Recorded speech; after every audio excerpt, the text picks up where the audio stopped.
Nang magpunta siya sa Fuda Hospital, bukod sa breast cancer, kumalat na ang cancer niya sa utak, mata, baga at buto. Di mo aakalain sa lakas ng katawan ni Dayday. Fantastic, because it brings so much hope. See, and I'm so glad I'm alive at this time, you know, that I've lasted this long, that I can experience this. Alam mo, there's so many people in Manila with cancer. Yes. And the only thing they know of is radiation and chemotherapy. What do you Yes. want to tell them? Okay, at the risk of antagonizing doctors in Manila, I would say, when you're first diagnosed, come straight to FUDA.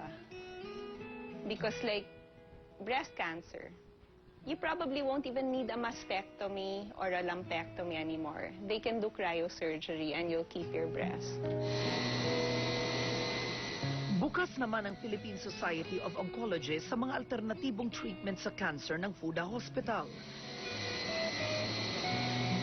Pero ayon kay Dr. Anthony Alonzo, kakailanganin pa ng mas mahabang pag-aaral pagdating sa cryosurgery at iba pang treatment ng Fuda. Usually, nagkakaroon ng, hindi naman natin masabing bias kasi more of yung sa mga Asian, parang mas marami sila kasing alternative eh. Although hindi naman lahat. I mean, may mga scientific din sila, kaya lang, mostly talagang pinagbabasehan natin, West. European or American, well, maybe sasabihin na nating influence, pero siyempre yung research nila talagang intensive dun eh. Talagang ginagastahan nila.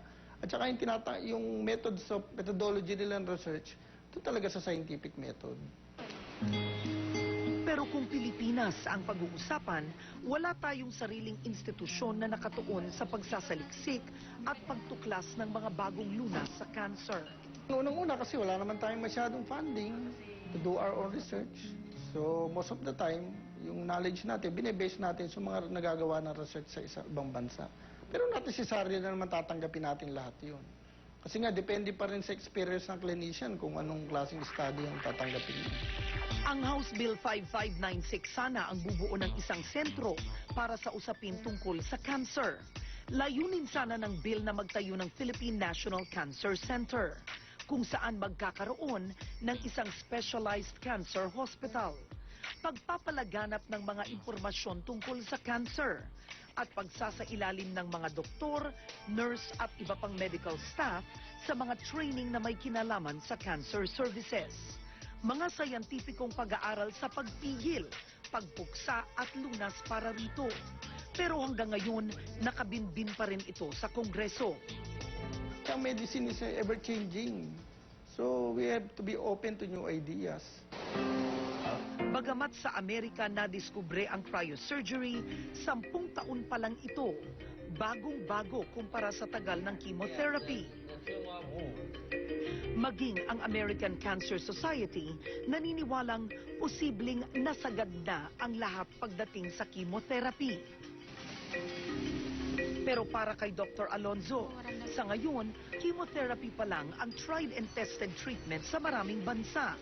Baka masyado namang expensive or yung machine na yun hindi available or wala namang marunong gumamit ng machine na yun.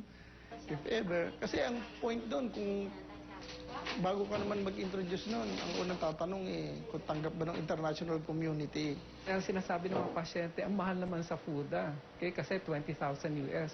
Nagugulat sila kasi package na, no? Kinado na yung price. Pero dito, kung unti-untihin mo yung mga how many cycles sila magbabayad, tapos yung mga later on, yung mga collateral damage, infection sila, kailangan meron mga gamot, very expensive na mga antibiotics na bibigay.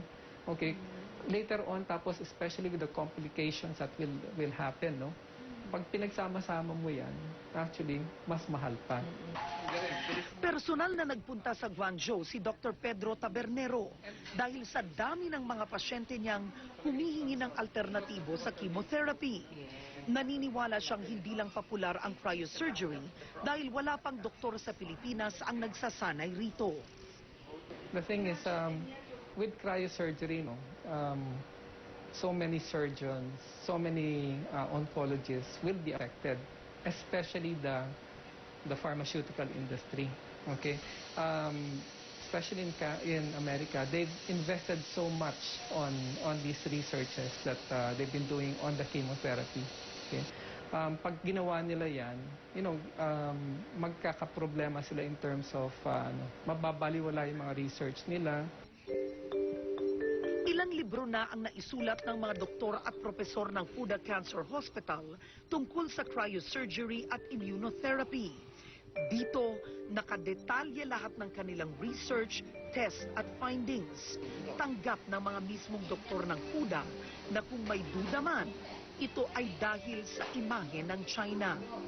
I was not eager to even give him this information kasi hindi naman ako naniniwala sa China. I don't believe in Fuda. What made me go is that I felt the pain on chemotherapy. I felt the pain on radiation. If I go through that, I will be in pain for life. Number one. So I said, it's better to try Fuda, where they told me that I will live for life, that I'm not gonna have any pain. Naniniwalang cancer-free na ngayon si Nestor Bonifacio na dati may stage 4 prostate cancer. They offer. Saan yung cancer niyo, sir? Isang Filipino-American, sinubukan na niya ang lahat ng modernong gamot sa Estados Unidos. Pero halos mamatay lang daw siya sa hirap at sakit. Kaya't humantong sa gusto na rin daw niya noong magpakamatay. Parang yung mind ko is going out. I'm losing concentration. Ang memory ko nawawala na. Hindi na ako makapag-type, nanginginig ang kamay ko. Yung mata ko parang hindi na ako nakakita. I gave up. Pati yung pagdadasal, nawala na ako pagdadasal. Hindi na ako, ayoko na magdasal. It's not helping me. Magpipitumpung taong gulang na si Nestor. Pero imbis na nakaratay sa kama dahil sa prostate cancer, eto, malakas siya at malusog. I believe Fuda saved my life. I believe Fuda gave me this new feeling, new beginning in my life. Give me new hope. And I'm more passionate of what I do now. And every day that I wake up, I'm excited about having a new mission. There is now hope. Okay? Ang mga pasyente na talagang hirap na hirap sa cancer nila, meron silang paraan kung paano gawin sila na tumatagal ang buhay nila. Ang pag-atake sa cancer ng Fuda. Pero malinaw na isa itong alternatibo laban sa isang sakit na hanggang ngayon ay wala pa ring lunas. Para sa mga tulad ni Dayday at Nestor, nabigyan sila ng Fuda ng pangalawang buhay. At si Aling Fe, na hindi kaya ang halaga ng gamutan sa Fuda Hospital, nakaratay man, buo pa rin ang loob na gumaling sa karamdaman. Hindi na rin ako nawawala ng pag-asa. Yung pananalig ko lang sa Diyos ang pinaninindigan ko, yun lang. Pero minsan, bumabagsak din ako. Pero nakakabawi din ako. Matagalang laban ang sakit na cancer. Para ka na ring sinintensyahan ng kamatayan. Pero ang dating salot, ngayon, posibleng meron ng sagot. There is now hope. Okay? Ang mga pasyente na talagang hirap na hirap sa cancer nila, meron silang paraan kung paano gawin sila na tumatagal ang buhay nila. And marami rin mga tao doon na nagkaroon na talaga ng remission, okay? And who are totally cured. They have to get out of the box. They have to look at other options. And I'm sure that with all billions of dollars spent in cancer research and development, there is something out there. You have to be decisive. You have to think for yourself, not just take what's fed to you at face value. You have to take matters into your own hands. Look for information. Information will be your best source of power. Pray. Have a close relationship with God. Ako po si Karen Davila, ang inyong naging correspondent. About that, this is the guy who told me about Fuda.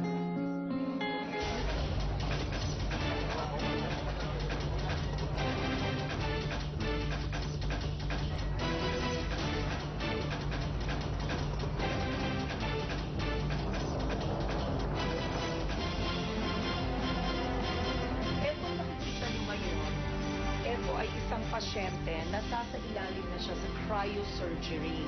Ang kakaiba kasi dito sa kanila ay habang kina-cryosurgery ang isang pasyente ay naka-CT scan siya. So nakikita nila kung ano ang kanilang kung nasaan ang tumor. Kakaiba ang procedure na ito at eto, eksperto sila dito.